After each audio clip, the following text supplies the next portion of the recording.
We'll call this strategic planning meeting to session. We did have a motion on the minutes, so they will stand without objection. First up on our list today is Mr. Beeland. I believe we have a library quarterly update. So the floor is yours, sir. Thank you. Give me 1 second to get logged in. Hi. Yeah, no worries.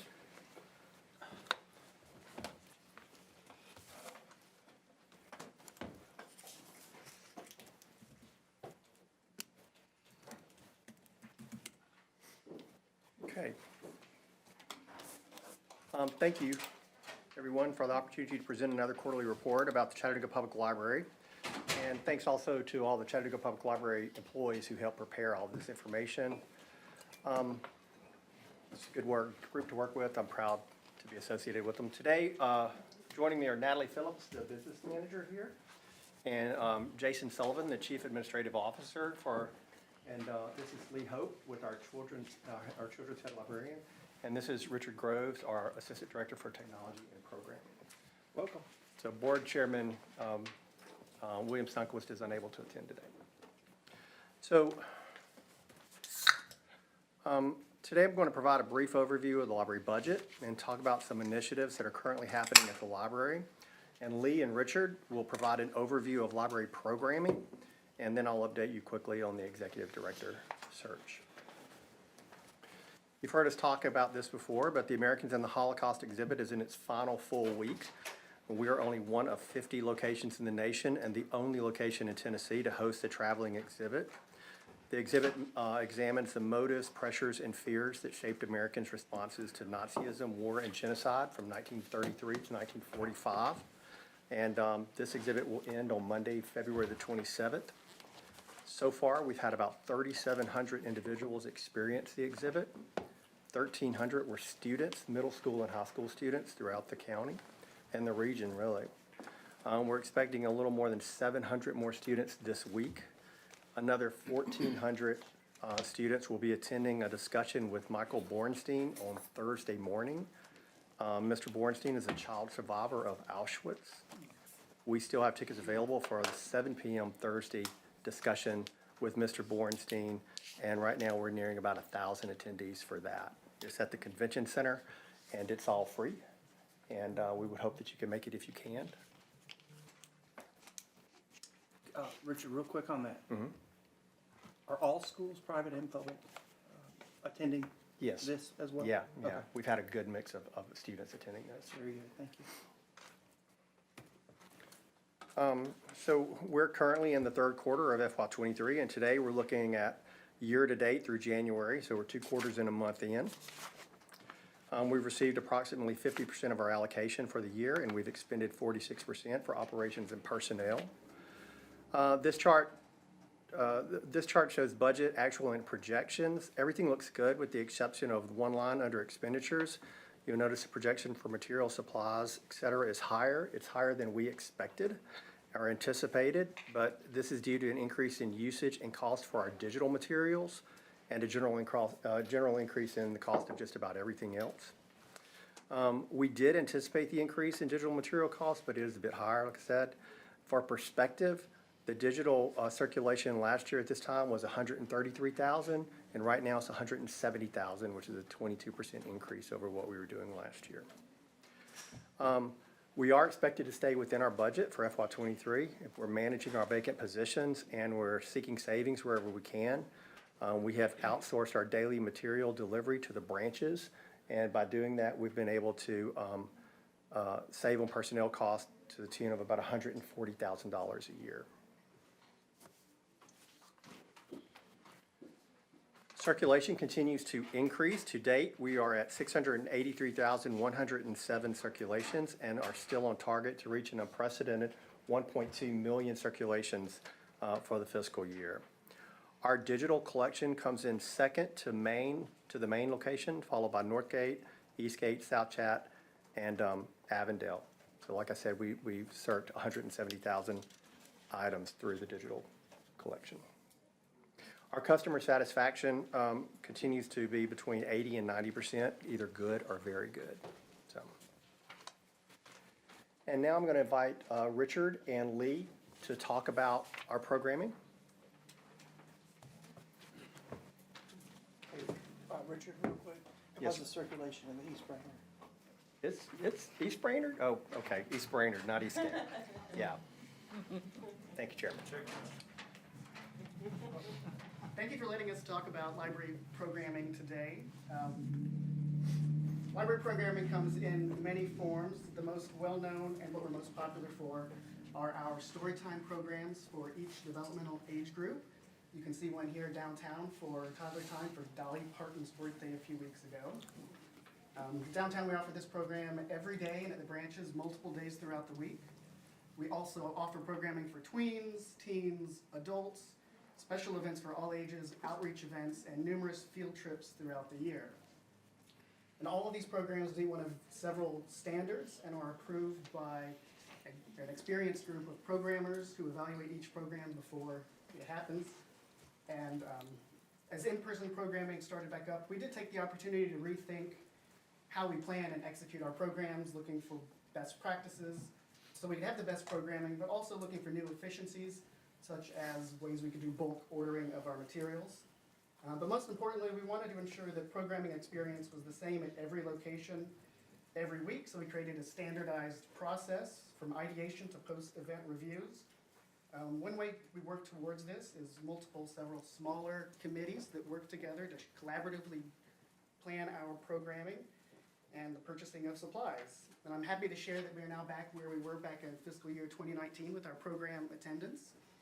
You can see back then, only 10 programs made up for the entire difference in our Americans the Holocaust exhibit will far exceed this number here in the next few weeks. You will notice we have done half as many programs during the same time.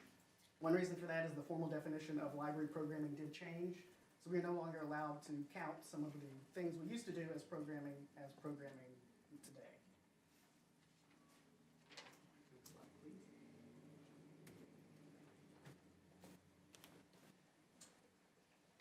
The next one.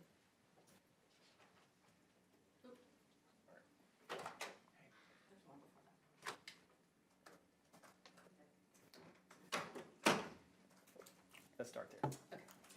So all of our hundreds of programs that we offer yearly meet some kind of standard. Our early literacy storytime programs must include National Library Standards of Every Child Ready to Read, which is very similar to the Chattanooga Basics, if you've heard of that program. The latter, the Chattanooga Basics, was adopted by Early Matters, Chattanooga Chattanooga, which includes members from the Chattanooga Public Library as well as the Office for Early Learning. School-age programs include Tennessee STEM standards for science, technology, engineering, and math, and/or TN standards, which is the approved curriculum for our HCD schools. So we make sure all of our programs for all kids reach one of those standards. We strive to make sure all of our adult programs align with the city's One Chattanooga plan, as well as one of the goals in the library's new strategic plan. Our programming team also looks at the time it takes to plan and execute programs, and we look at the cost per anticipated participant to help save dollars on programming. However, we do like to look at the cost as an investment in the lifelong learning of our citizens of all ages.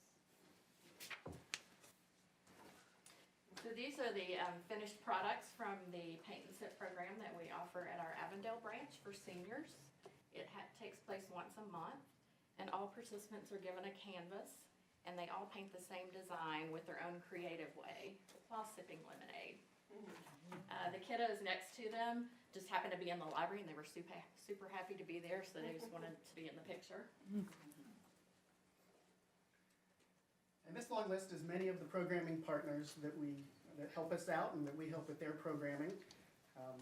Some of these partners provide programs at libraries, such as CHI Memorial's Art Therapy program that happens at Avondale and downtown. And some of these partners provide space where we provide the programming, such as Barley Chattanooga. And we have many of these partnerships are new and forming and developing, and some of the new ones this year you'll see future activities as the year goes on. This was another program recently at our Avondale branch. This was a couples program for Valentine's Day for candle making. You can see a great mix of ages, and our branch manager there told us that the kids were so jealous that she's going to have a candle making program for the kids here in the next few weeks. So this is a list of some of our new programming that we started offering in this fiscal year. One of them is the Sunday Studio at the Hunter Art Museum. This is a once-a-month program on Sundays from 2 to 4 at the Hunter. So we bring an activity or two from the library that relates to the theme the Hunter has chosen, or to an art piece that's in their existing collection. This has included activities like storytelling, glittery slime making at the museum, and shape art masterpieces using various mediums. Eastgate Readers Chat is a book club, bringing that one up. Their book this month is Mouse, which is not only a banned book, but also a book about the Holocaust, so it's very timely for our exhibit this month. I also wanted to highlight the Punk Archive exhibition at Sluggo's. That was a partnership between our adult programming and our local history department to take a unique collection, in this case it was punk posters, from the library out into the community.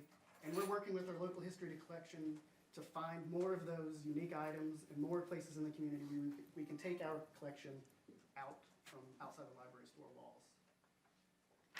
And one program I'd like to point out is the Ballet and Bookworms. It takes place once a week in the children's department of the downtown library. So Hannah from Bella Ballerina comes for free every Friday at 10 o'clock to read a story to aspiring young dancers aged 2 to 5, and then teaches them some ballet movements through fun and engaging children's music. It's well attended with usually over 40 young female and male dancers.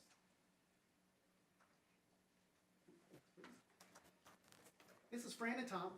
Fran and Tom are two of my favorite people who've been coming to all of our adult curiosity programs. You see they're building a Lego set there, that is the Titanic. We had 3 programs last year, they came to all 3. They enjoyed building Legos. In fact, they enjoyed it so much they volunteered to actually be part of the last program, and they played music for us. This year we bought an Eiffel Tower, a Taj Mahal, and a Great Pyramid of Giza. So over the course of the rest of the year, we'll have other programs where you can build Legos with other people in the community and also learn about those cultures. So I invite you all to attend those as you see them pop up in our newsletter and on our website. Thank you.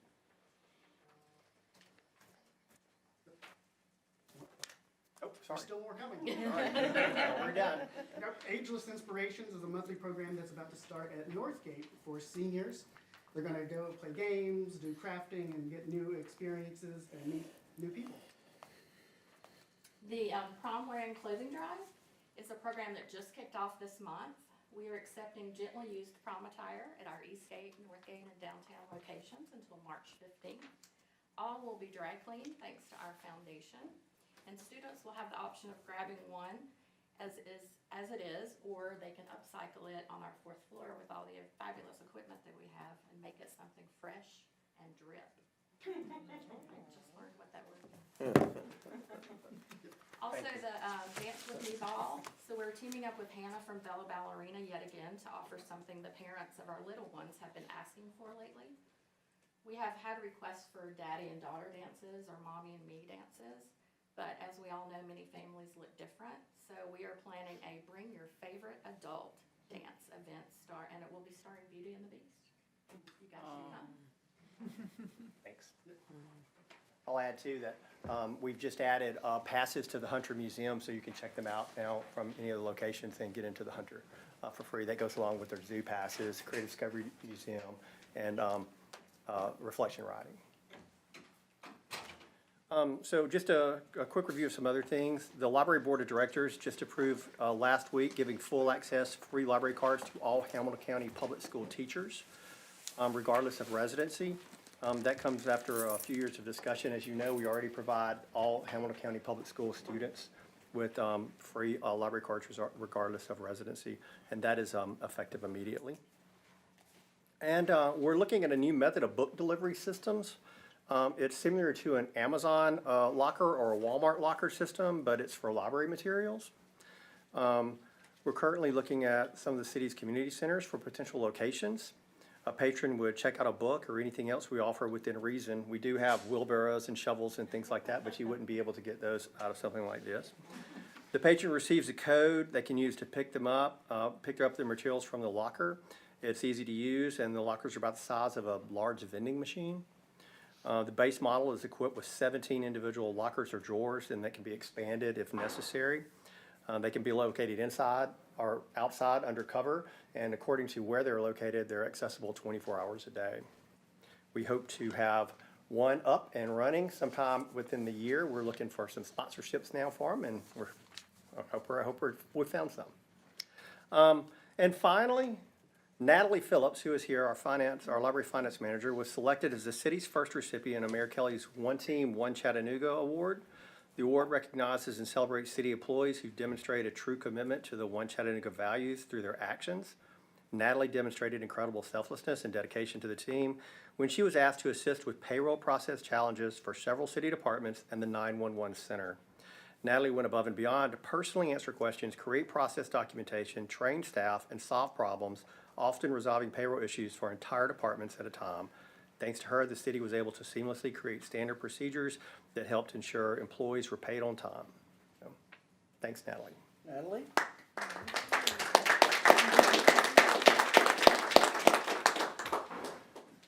And our executive director position was posted on January the 13th. We have received several applications so far, and after discussing with Human Resources and the mayor's office, we've decided to extend that posting through the end of February to see if we can get a few more applications, but right now it looks like we do have enough to get started on it. And once it is down and the process starts, we hope to have somebody in place within 45 to 60 days. And that's our presentation. Very good. Anyone have any questions for Mr. Beeland? Councilman Henderson, followed by Councilwoman Pillar.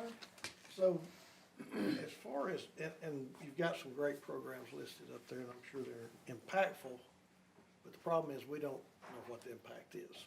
And that's one thing that we've always, as a council, asked for, is in return for the $7 million, what kind of impact are we seeing? Because that's a pretty big number that we give to the library. And we want to know what the impact of that is. What's the impact of these programs? What benefits are we seeing? And I don't think we still are yet getting that kind of reporting back. And that's the kind of reporting I think this council would like to see. The other thing, when I think about maybe opportunities missed or revenues not realized, is at our downtown library is probably our, I guess, biggest building that we have. Yes, sir. And I guess my question is, do we utilize that whole building? And could we multi-purpose it and turn it into perhaps a revenue generator rather than it just being, not paying any taxes on the rolls? Could we consolidate that down and somehow look at using that as a multi-purpose of either housing or office buildings, office space, whatever? I think that conversation needs to be had. I mean, there are some obstacles that are there. The building is partially owned by the county, so there's that obstacle to overcome, and then there's, the funding obviously for it. But yeah, I think you could use some of it. I mean, there are some spaces in there that are underutilized that, could have a higher and better purpose. Okay. Thank you, Mr. Chair. Yes, sir. Councilman Kuna? Thank you for the presentation. I'm a huge supporter of the public library. I take my granddaughter to the public library every chance that we get, especially when school is out. She's at the public library. For my community, the impact would be to continue education and lifelong learning opportunities for my community. I attended the candle making class at Avondale, and that young lady there has been bringing our kind of program opportunities. It helps get our seniors out of the house to come engage. They love the sip and paint that you all do. I've attended some of those sessions as well. I do love the idea of the prom attire. That lets me know that you all are venturing out and saying hey to the young ladies who may not have the opportunity to purchase gowns to attend prom. Like, we're an asset. Here's a hub that you can come get that. Here, because I remember when I was a kid and a teenager wanted to go to the prom, and my parents couldn't afford a prom dress, and I had to borrow a dress from my next door neighbor. So just little things like that our community members can see that you're engaged in helping their quality of life. The paint and glow at All Good Coffee Shop, that's in District 9. So I'm excited that you all are doing those things too. The only thing that I would like to add is that, if we, I do like the Holocaust, the information that you're doing now. If around Black History Month, which is February, the only month that they give Black Americans, if we can highlight the history during that time for us and put up an exhibit, or it can even be a shared space, with the Holocaust, but just something that could tell our story. That's the only thing that I would like to add. Thank you. Anyone else? Councilwoman Noel?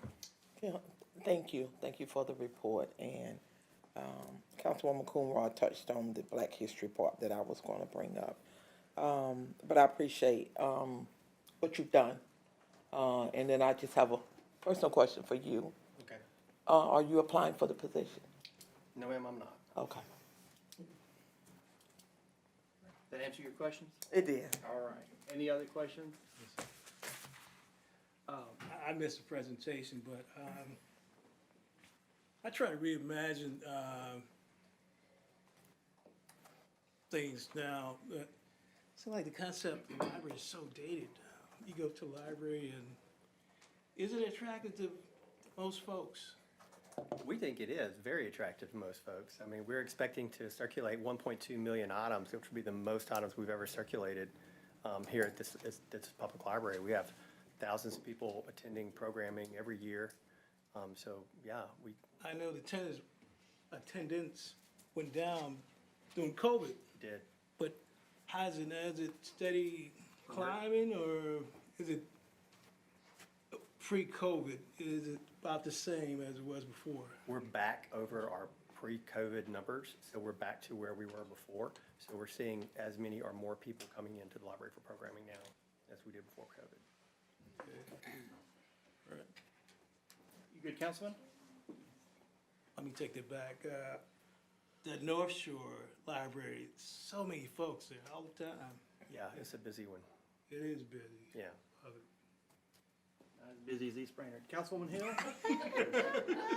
So, Richard, to the chairman's Can't even get in there. That's right. razz that he's now done tonight. He's For this meeting, in the strategic plan, what is the thought about locations?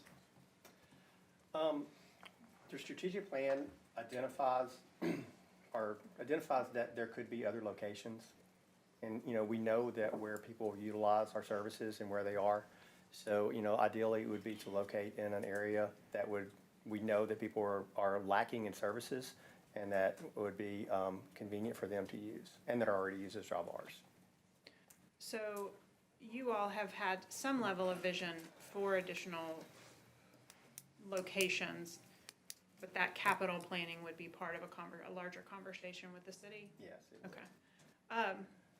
A thought about the idea of impact that you brought up, Councilman Henderson.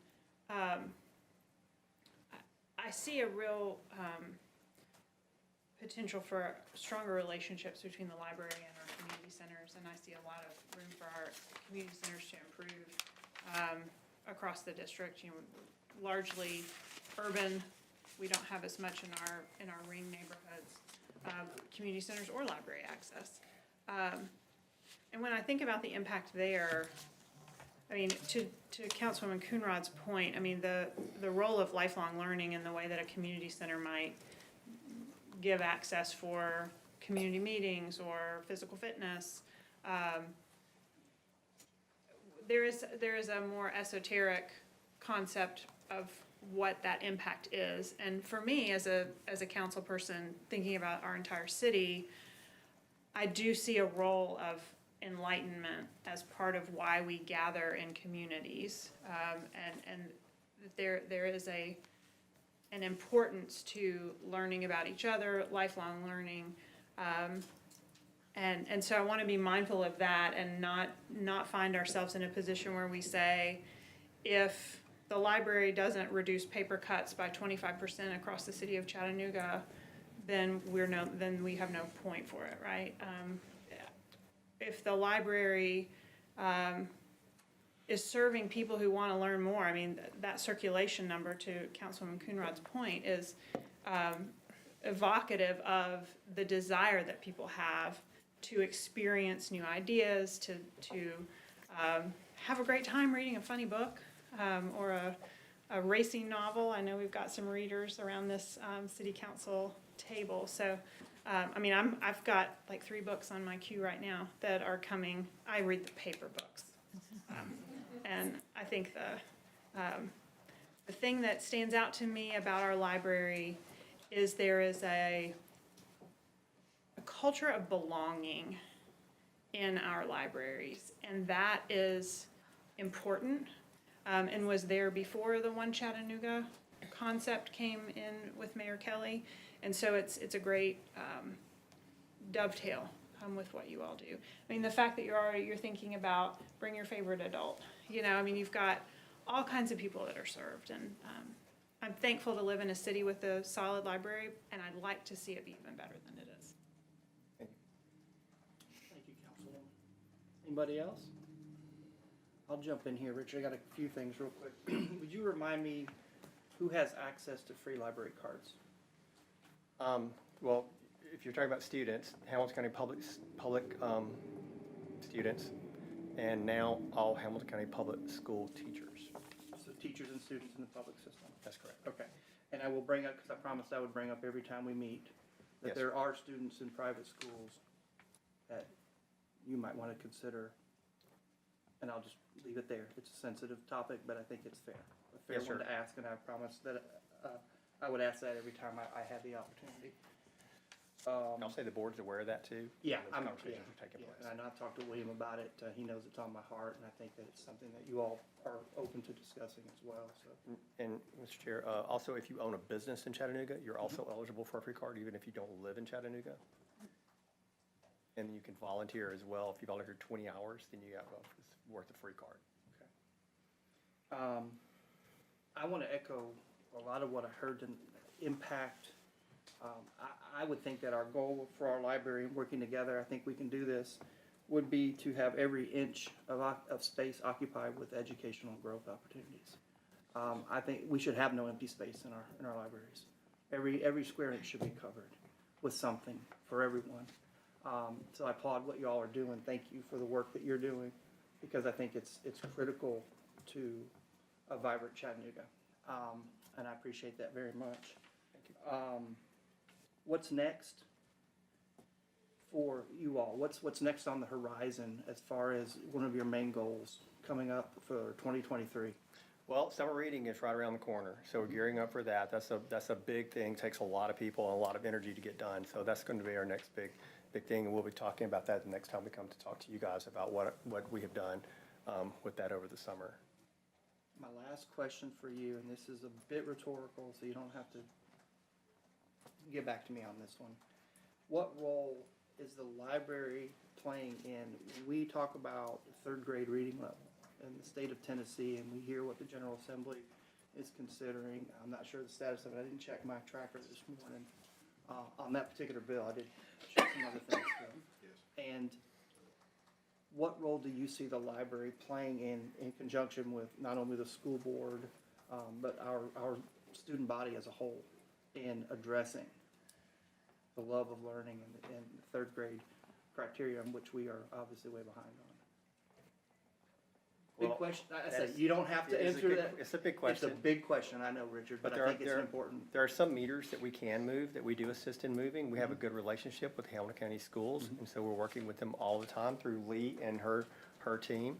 You know, we have a relationship with the state as well. But, you know, when there is during summer, when there's a gap between being in school and starting back, and there's a lag of reading skills, we're there to assist. That's one of the reasons why we do have our summer reading program, to help build those skills up over the summer, to help that child travel on into the next grade with the reading skills that they obtained from the time that they left.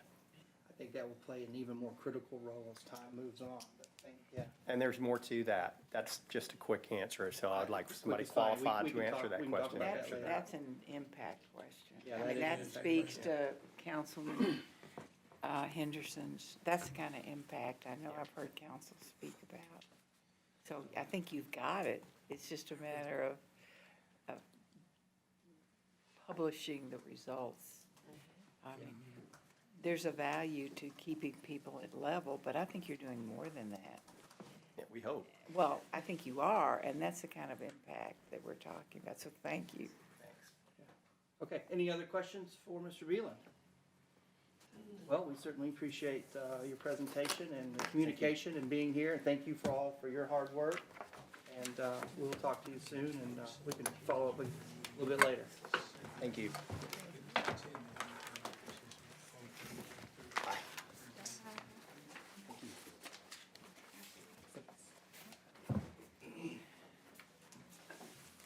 All right, Councilman Henderson, Councilwoman Hill.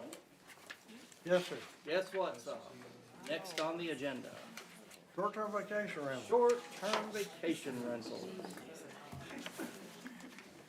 I will turn the floor over to you, sir, or you, madam, however you wish to address where we are at. Councilwoman Knowles gonna lead us in a word of prayer, and then we're gonna.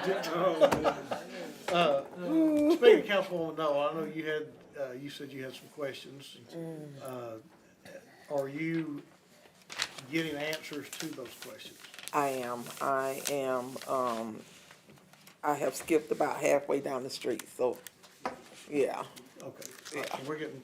We're getting close. You're getting close to We're being getting ready to close. vote. My hip is hurting from it though, but I'm there. Okay. Can you share with us what the questions are that you're getting and what the answers are? Because I would love to know. Yeah, pretty much, trying to figure out the zoning versus functionality, the buffer, that it was just gonna be too taxing and too much more coming into District 8, more than, I felt like we needed or even wanted or should even have to handle. So I think that is changing some, in the direction that some different things that we're looking at. So, I'm better in that area. Still trying to understand some of the language and the other part of it. And that's pretty much all I can tell you right now, if that was any help at all. It was not, my Okay. friend, it was not, but that's all right. It was the same thing you said before. Yeah. So are you saying that the work that Chris has been doing is something that's more interesting to you? Yes, for right now, yes. Okay. Yes. Yes. So, and that's a good segue, thank you, Councilwoman Hill. I think rather than confusing the two pieces of legislation, and I don't know how you feel about this, Councilwoman Hill, I would like to see the legislation that Councilwoman Hill and I put forward, I would like to see it addressed next week by itself. And then if that legislation doesn't pass or fails, then maybe we revert back and begin digging into the legislation that was presented to us in November, whenever that was. So, Councilman, if I may, for clarity, are you asking for a work session to specifically address that before? no, I'm not asking for a work session. I'm simply saying, and I think we deferred it for 2 weeks when we It's on deferred for it. the 28th. So it should be on for next week. Yes, sir. What I heard during that discussion when we deferred it was possibly bringing to the floor the legislation that the administration had. What I'm asking is that we don't confuse the two, Okay. that we just address next week the legislation that Councilwoman Hill and I proposed. So no new legislation? No new you'd like to legislation, because address? I think new legislation is obviously gonna bring on new questions, which is gonna obviously take more time. So I think I think what I would request is that we just deal with this piece of legislation. We've asked questions, we've had work sessions, we know what this looks like. And I think we're either for this piece of legislation or we're not. I've heard you say, Mr. Chair, that District 4 is not broken and that they don't want short-term vacation rentals. I've got a great solution for you. It's this piece of legislation. So I'd like to see us address that by itself next week. And then given whatever the results are there, we could move forward, from that point. Let me address one other thing, if you don't mind. Please, sir. I guess it was last week at our 3:30 meeting, there was lots of discussion about the fact that short-term vacation rentals are a business. And I don't think this council wants to get into deciding what's a business and what's not a business. There's an empty TVA building down here on Broad Street between Market and Broad. All of those individuals are at home working. Are all of those homes now considered a business? And do we want to tax them as a business? Because they're doing business from home. There's a program called, I think, Nurse Finder, where it's another website where the nurses travel across the country. They rent houses for a month, for 30 days. Is that a business? What's the difference between 30 days and 29 days, or less than 29 days? Does one become business because it's less than 30 days, just because we said, or is the other a business? If I own 10 duplexes, is that a business? Should it be taxed as a business? So I think we as a council need to be very careful about going down a rabbit hole of deciding what's a business and what should be addressed or taxed as a business, and maybe just focus on, because I think what happened with trying to decide what's a business is we wanted to all of a sudden start placing it in a certain location as a business. And I think in Chattanooga, certainly our workforce is changing. We live in gig city where the internet, it just opens up a whole new world of opportunities in ways that we will have not imagined. And so I think we need to just kind of stay focused on the legislation and maybe not try to wander into areas of trying to get into determining what's a business and what's not a business. So I would just request that we address this legislation next week by itself and not what I call muddy the water with any other legislation at this point in time. And then depending on the outcome of that, then we'll move forward and see what happens. Okay. Any other questions or comments on that? Councilwoman Coonrod? Thank you, Chair. After just really thinking about it, how would you two feel about changing, removing vacation out of it and just keeping it short-term rentals? Because you just talked about how people are coming into our city. They're not on a lot of them aren't on vacation. They're coming from school. They're coming for work. They're coming for, other things, not just solely vacationing. And a lot of times our community members, we get caught up on the short-term vacation rental, and we're like, no, we don't want the vacation people here. But if you got people coming for work, we want those people in our, they have a different acceptance to that. Or if it's a college students that's needing space, we just went through that Chattanooga State or UTC or wherever, Southern Evan. So I think it'll be more easier for our community to digest it better if we just remove vacation out of it. That's an interesting question. I'm looking at my notes to see what our state statutes are, because to the point about what's a business and what's not. I mean, 30 days, the state of Tennessee has authority there, and they've made that call. So to your point, like, do we want to get involved with trying to do the job of the state there? Phil, I'm having trouble finding that, those notes. Yeah, the statute in my notes, because I know we did a lot to compare what Councilman Henderson and I have compiled against state law so that we would meet full legal muster. And I was just trying to find that for you when you were asking for that. Here, let me get just a copy of it. We referenced it specifically in the ordinance that we did most recently, and you see a copy of it here.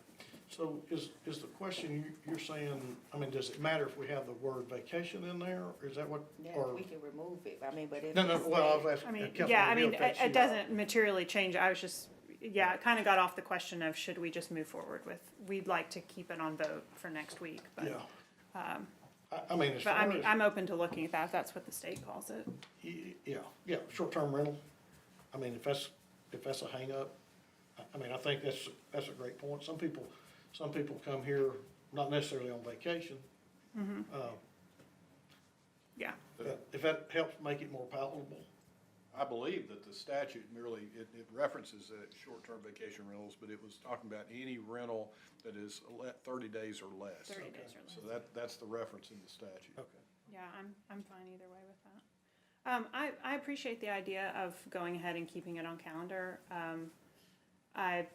I'm open to the ideas that, that Chris is working on, that the administration brought, but I do see that the things that stood out to me last week were, conversation from Councilman Ledford, Councilwoman Burrs, Councilman Smith about and Councilman Hester, really about if short-term vacation rental were to expand beyond the current overlay and commercial corridors in that, outside of the conversation about District 8. And so this doesn't expand the corridor or doesn't expand the overlay. It also has a very tight cap on overall density. So last week, for example, Councilwoman Knoll, you approved on first read 4 property rezones in District 8, all of which are UGC, all of which would be considered in a commercial approach, short-term, or available for commercial, excuse me. So if we were to proceed with that commercial approach, there would be a great deal of work to do, I think, related to density. So that's something that I think you're right, we're gonna have a lot more conversation about. And I've had a lot of thought about what role does having our focus be on only commercial zoning due to our overall housing. And the reality is that any place where somebody could live is a place a Chattanoogan could live. And it will have an impact, whether it's on a commercially zoned piece of property or or an RTZ piece of property. It's still a place where a Chattanoogan could live, so. Okay. Dr. Burrs, you want? No, Oh, I'm just fine. looking, no, just all right. Drinking. You're giving me that look. No. So, if no other comments or questions on that, we will leave that on for the 28th.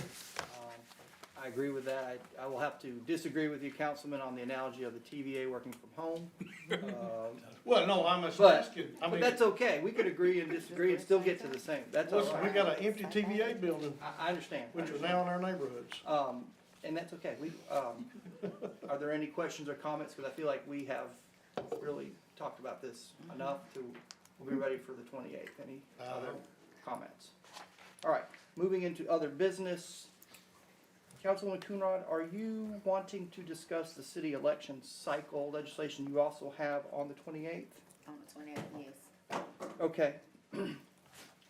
You have the floor if you'd like to. I'm not sure if we was gonna discuss it, it's that we was given It's on for legislative committee. on the 28th.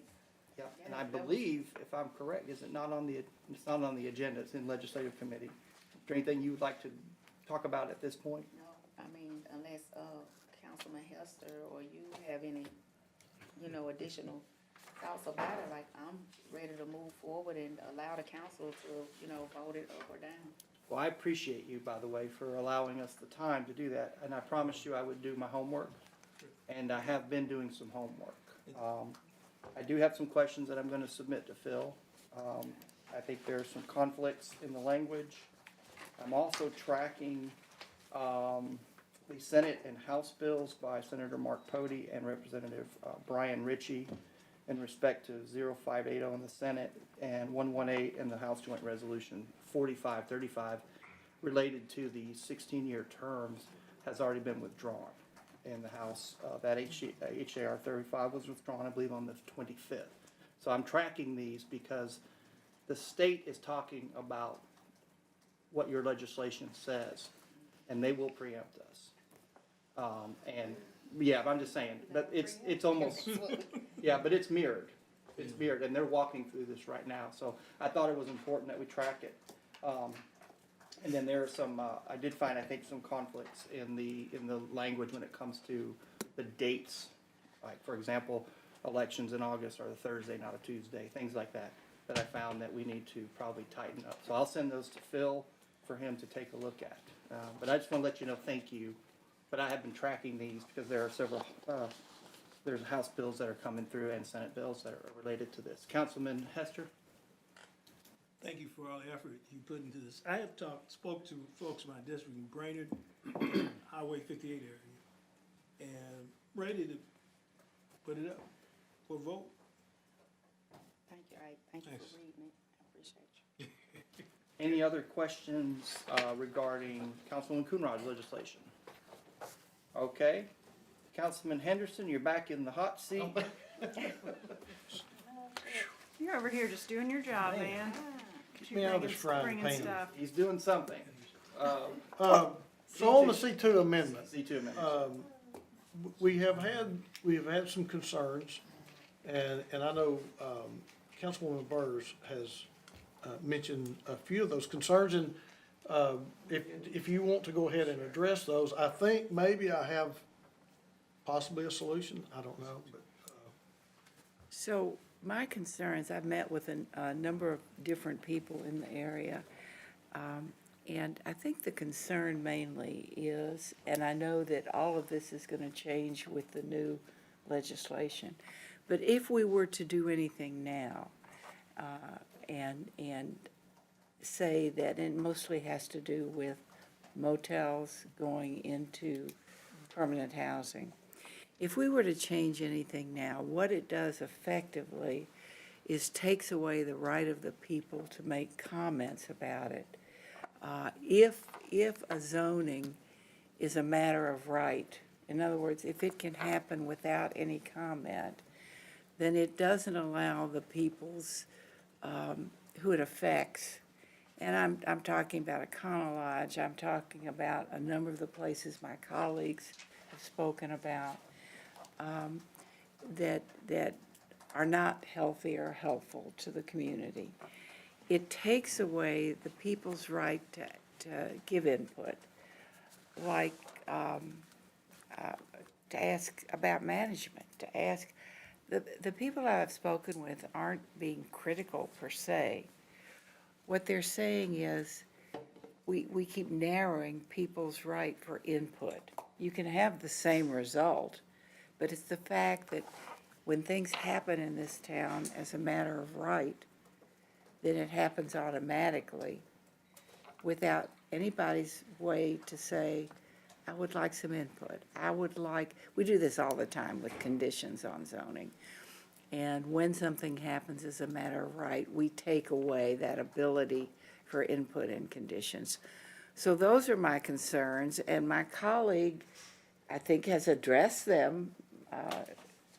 You may want to go forward with that. so, Mr. Chairman, so I got with the city attorney, one of the things that this council has privy over is special exemptions that can be granted by the city council, section 38-185, and this applies specifically to C2 zones.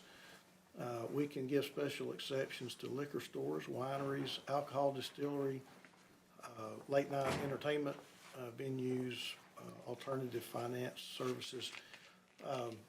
I'm wondering if, and this is just strictly for conversation, if this could be a possible solution to where we could still proceed with the C2 amendments that would remove the restrictions of density. And really what we're talking about in these hotel to apartment, motel to apartment conversions is a one-to-one conversion. You can still have apartments in C2. You just can't have the same density as the number of rooms normally that a motel has.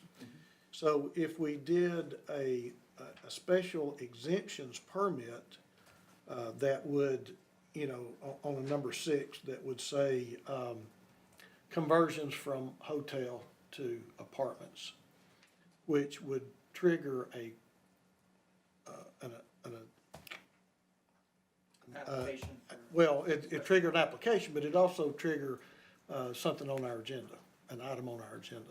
Correct. So that we could then discuss it, maybe even have a public hearing about it, so that the people could come and ask questions.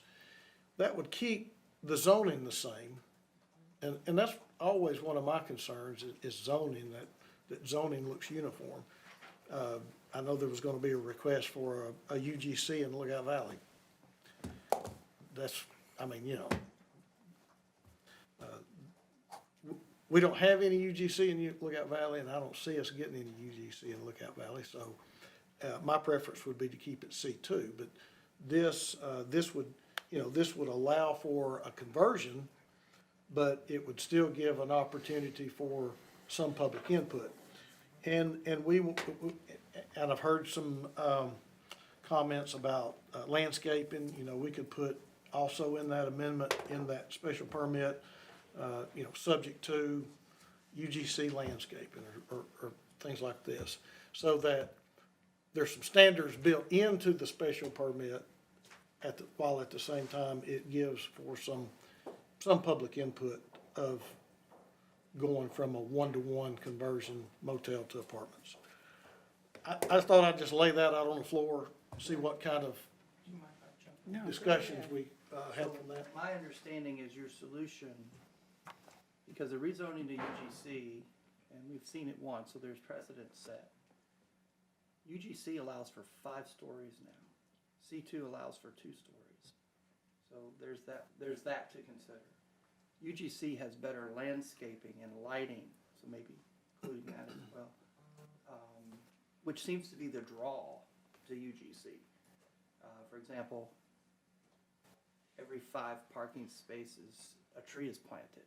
Those are the type things that I think, is that the kind of issues that we're seeing? I mean, council cannot say who can and cannot operate things. That's just against the law. We can't do that. But if we applied UGC lighting and landscaping criteria, then you put a cap on that at 2 stories. C2 only allows 2 stories.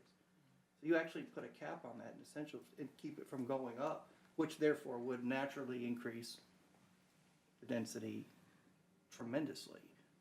So I see where you're, am I tracking you okay? Yeah, well, yeah, I mean, you could put, like I said, in this special permit, you can put the UGC standards. Yeah. But it also triggers a hearing at city council. It comes before the city council. I think A special permit would be brought before this city council to approve or deny. I understand.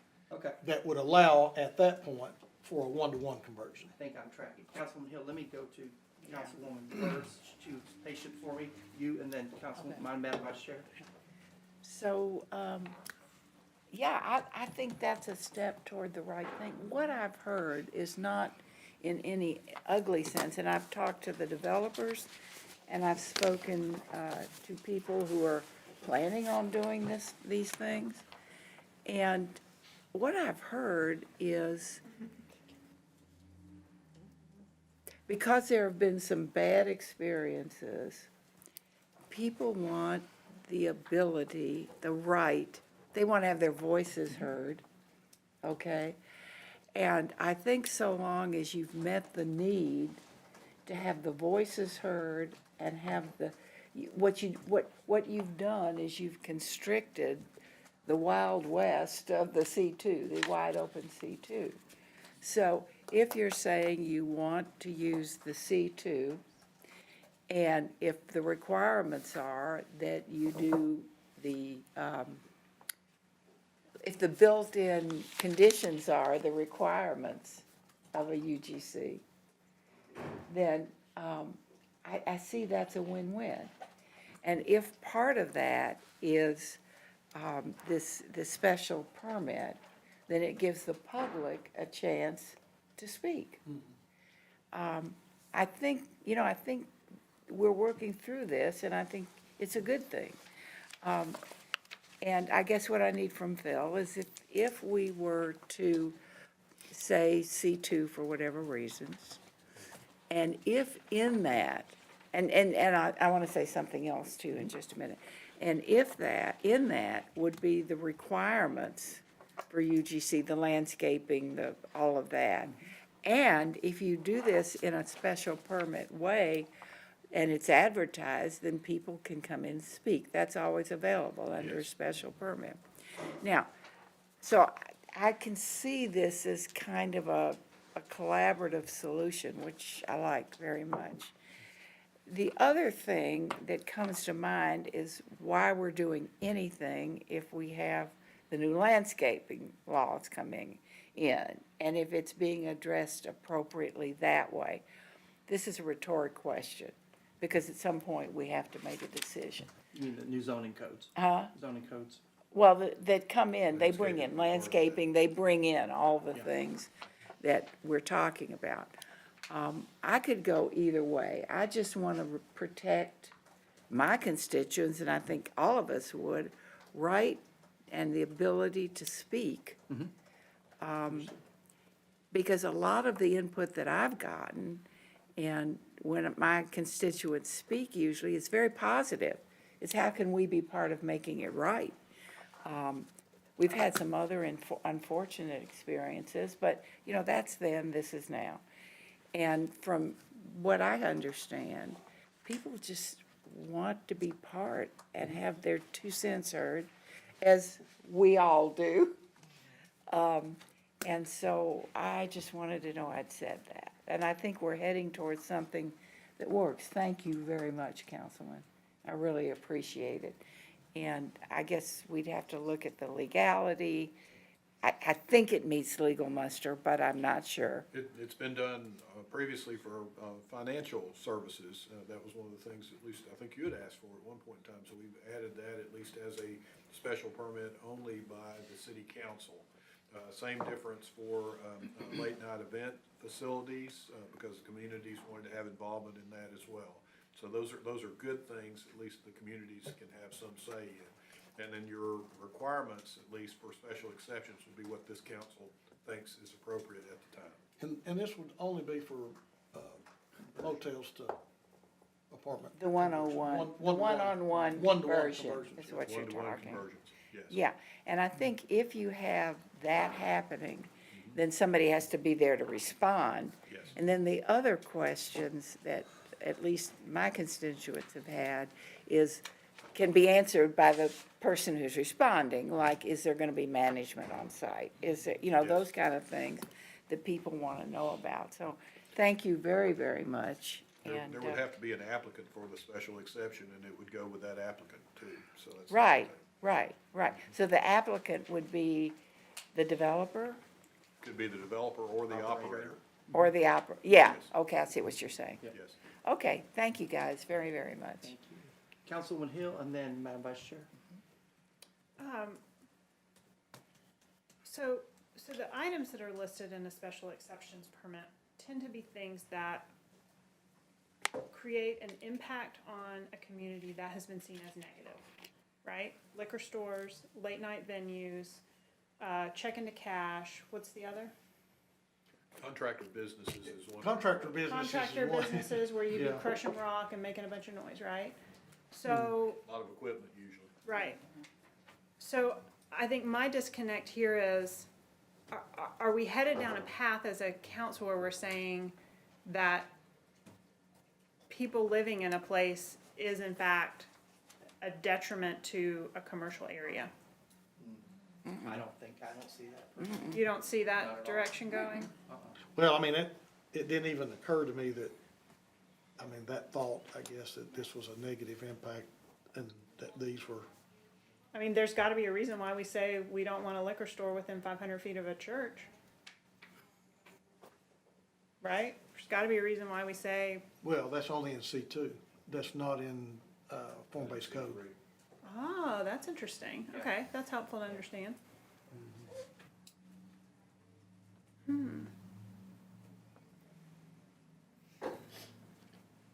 good, Councilwoman? yeah, I'm not sure that I'm a proponent of this, but I'm learning, yeah. Okay.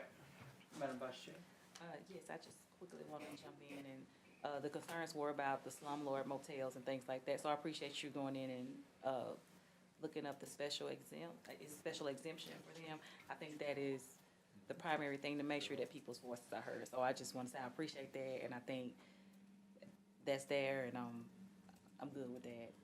I know I'm just one person, but I'm just saying that's a good. You are one person. Yes, I am. But that was a good move, and I appreciate you listening for that.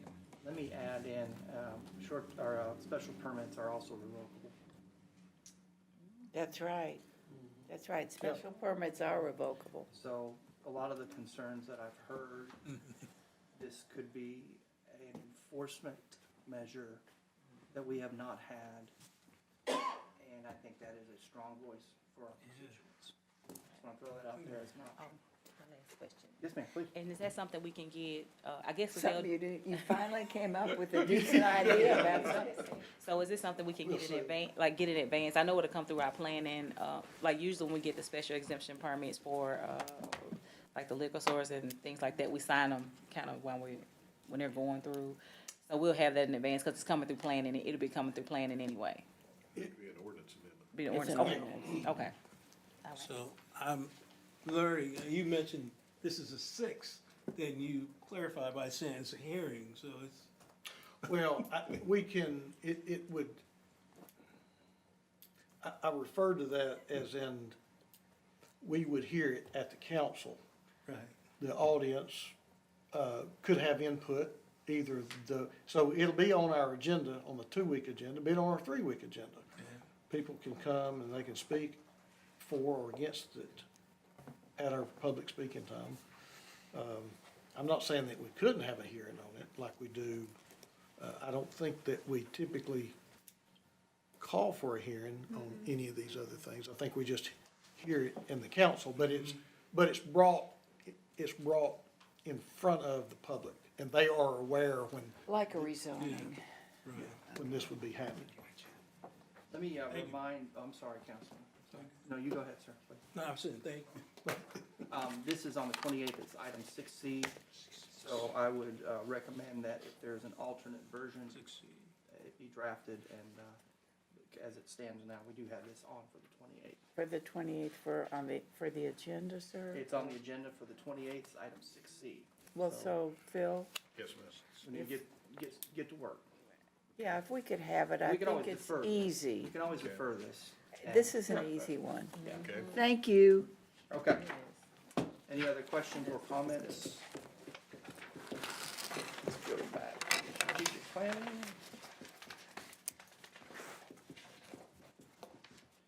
Noise ordinance, Dr. Burrs. It's him. Yes, We've done all we can do. And we have a version at least out there. I was double checking on here. Our last version 3 was, I think, sent out on the 8th on there. I guess if there's any other timing or amounts that you want me to include in this, I'll be glad to add them to the ordinance. And it no longer says our suburban zones, it's just all residential zones outside the downtown. What we were waiting on Is is the police. Always waiting on the police. Well, it's a matter of measuring noise. Yes, You remember that? yes. And then Councilwoman Hill was talking about the motorcycle aspect Yes. with the new cameras. So I don't think, no one disagreed with the law itself, Right. once you amended it. But it had to do with how do you measure, given the new way of living we have, And I closer together. think the last time around, we just took out any measurement, objective measurement. I'm good, Just said I'm the good with that. Creation of any excessive noise on a street that causes a problem to disturb the quiet comfort and repose of the neighborhood. That's cool. So that's in there currently, but I'll be glad to make any final tweaks that y'all want to do to it whenever you want to get it on the agenda. Phil, would you do us a favor and send that I will. out? Send it out So that again. it's on top of our email pile? I will do it. That would be great. Okay. Thank you. Not red line, fresh. No, fresh, Yeah, fresh thank version. you. Fine, yeah. All right. Good there? I'm All good, right, thank you. fantastic. Good day. So pending presentations, education sessions. Next week, Madam Vice Chair, you have a 211 update that I'm excited to hear about. I really am. We have a quarterly departmental update also in your committee. And I believe that is all that we have to report under pending presentations. We will cover our council agenda items at 3:30. Let me make a quick note. If you have not talked to Dylan, I see you here. Okay, I want you to please check in with Dylan on your ARP and get tightened up with him. And I think we are going to have some deadlines or maybe even some allotments coming probably pretty soon. So if you would check with Dylan, he can share some dates with you. Brooke, do you need to add anything on ARP or did I say enough there? I would just add that, we are gonna start moving forward with getting these on the agenda, and voted on and passed, so we can start getting, money out the door for those of you who are ready with even partial, allocations to the, to your organizations. I know there's some of you that are ready to go with all of it, and then I know there's some of you that are ready to go with some of it, and then there's some of you are still making decisions on, where it's gonna go. But we are gonna start moving forward with getting those on the council agenda and helping organizations getting money out the door. So circle up with Dylan if you still need some guidance or support on those. But as soon as we, as soon as all of the organizations, that you all are recommending, as soon as we get the green light from, the grants team and our compliance team and all that, then we are gonna start, kind of on a rolling basis, getting those, getting all of those contracts signed and the money out the door. And if Dylan or myself, if we can offer any additional support, we're happy to do so. Moving into real quick board appointments. Councilwoman Coonrod, you have an appointee to the Board of Zoning Appeals. Yes.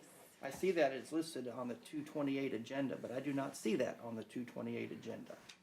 So would you mind getting with Phil and making sure that appointment is on the 228 because Mr. McCulpin has reached out to me and wants to make sure District 9 does not go without representation. I thought we did have Mr. McDaniel on there for the 28th. Is it JT? JT. Never mind, it's on there. I saw it, then that's it. Okay, then that's my mistake. Mark it off the list. Mark it. Thank you. Hey, Councilman I was Coonrod. gonna say, I saw it. You're working in the future. Yes, I do. All right. Wow, that's fantastic. Any other questions or comments, other business and strategic planning for this afternoon? Yes, ma'am, please. I had brought up about, it's been a couple of weeks now, but we, I don't think Phil had the ordinance around. I just wanted to revisit to see when can it get on our agenda, the resolution, the marijuana legislative changes to also include the excise tax to give us the authority to tax, CBD. Has that been placed in, would you like that placed in legislative committee? No, I would like to be placed on the agenda. Do you have a co-sponsor? I'll co-sponsor. All right, we have a co-sponsor. Oh, I did it. I can have. All right. And we do have, according to our rules, we have legislation, take it up. that has two co-sponsors, whoever, or three, however you want to place that. And, It's just a resolution authorizing letters. okay, so we'll get that onto the agenda. Thank you, and then the Yep. other thing that I also wanted to entertain with council members, I have already drafted a copy of the legislation, is that, is that we've had a lot of department head turnover, and I do understand, you know, it's important for our administration to make sure that we have the right people in these roles. And for me, being on council now, you know, going on 7 years now, it's kind of different for me to see the high turnover that we've had. And then we're also filling the positions with interim people, the deputies or whoever else that would be qualified, but we don't have any say-so of the appointments, or we're not interviewing these people or anything. And some of the interim positions have been quite lengthy. And so, I mean, I do have some concerns. So this legislation here that I've worked with our city attorney office is for us to have some kind of say-so with the appointment. So it could be an appointment with the mayor and also with council members. Is this an ordinance or a resolution? It's an ordinance. This is an ordinance, so So you like to see that put Can we get that into digital? legislative Put it, committee? I have, send it to Ms. Nicole and she can send it digital, but I just wanted to print off, so you'll have a physical copy. So go ahead. So Councilman. this is an ordinance that would place this on the ballot for a charter change. If we agree. Right, Yeah, So this is referendumized. this is referendum. it's a referendum. Okay. Right, so of So we course need I to would get wanna, this into legislative committee. right, well, let me finish in legislative committee. I just wanted you to have a physical copy ahead of time, ahead of the digital copy. So we can look at it, we can discuss it in legislative committee, and if it's, you know, any changes you would like to add or not add, if the council feel, you know, it's something that we would like to do and pursue, then we move forward with it. But again, I love to have everybody's input. I worked on it with Phil and his team, but I love to have the input of my council members. Did everybody get a copy? And I'll send it to Ms. Nicole to get send you a digital copy if you'd like. Would it be possible for the administration to actually get a copy of that as well? Well, once that we hammer it down, I'll make sure that you get a copy. Right now, we're discussing it. So it's not public document? Right. Will you advise on when you would like to see this in legislative committee, given what I just heard? Will you let me know? Yeah, let me pull up the calendar.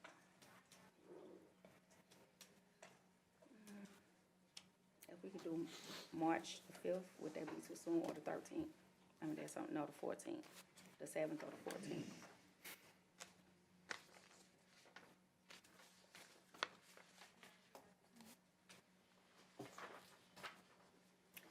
You'd like to see this in legislative committee on March 14th? 7th or the 14th, whichever. 7th is Yeah, a if pretty it's busy not. day with planning and zoning. So we can do it on the 14th. Yeah, I like for us to work on this amongst us, our city attorney, not in connection with the administration.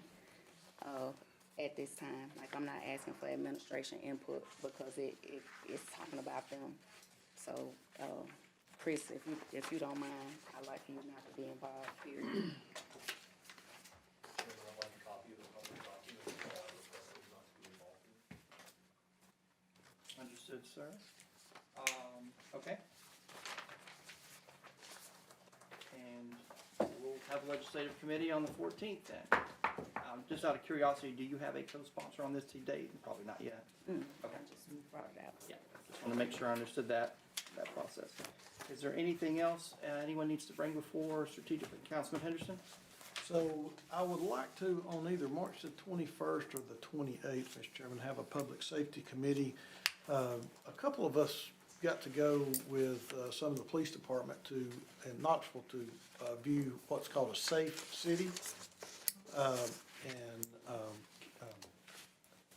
Well, I believe he's Sergeant now, Jones. Major Jones. Major. I can't ever keep up the ranks. I just try to make everybody chiefs, and then that way nobody's offended. Anyway, he would like to come and present that to he asked me, and I told him I think we're ready maybe now to take it to the entire council to make the presentation, but it's a pretty neat concept of how to train children about public safety, and so he would like to come and present that, and we'd like to do it either March 21st or 28th. 28th, sir, I have no committees in agenda session. I think that is a wonderful idea. Okay. You'd be okay with? Yeah, the, I'll let him know. 28th. Amazing. Okay, Madam Clerk, you have We have that? no committees yet. Okay, great. Far enough out. Thank you, Well, Councilman. it's early. It is early. Any other questions, comments, or business we need to bring before strategic planning? If not, I will adjourn us until 3:30. Oh, wait. What? Am I allowed? Yes, Councilmember Doug. Hey, Should we adjourn? We can, Is this official? it's a Yeah. neat thing. let's, Let him do it. yeah, we'll adjourn the meeting. Doug, go ahead. Good. All right, there we go. Home show this weekend. We want